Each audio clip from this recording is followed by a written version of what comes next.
Hello guys, welcome to my channel Tanik 3041.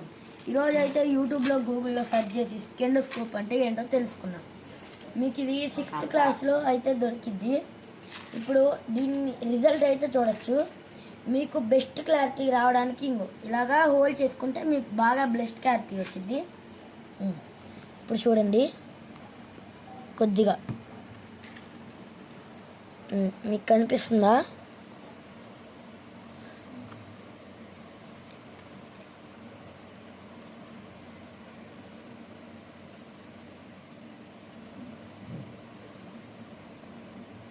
మీకు ఇక్కడైతే అంత క్లారిటీ కనిపించదు, కానీ ఒకవేళ మీరు దీని గురించి గూగుల్లో సెర్చ్ చేసి ఒకవేళ మీ కాడ వేరే మిర్రర్స్ ఉంటే చేయొచ్చు. నేను స్కేల్తో చేసా. అదే ఈ రోజుకి సైన్స్ వీడియో. నా తర్వాత కలుద్దాం నెక్స్ట్ సైన్స్ వీడియో.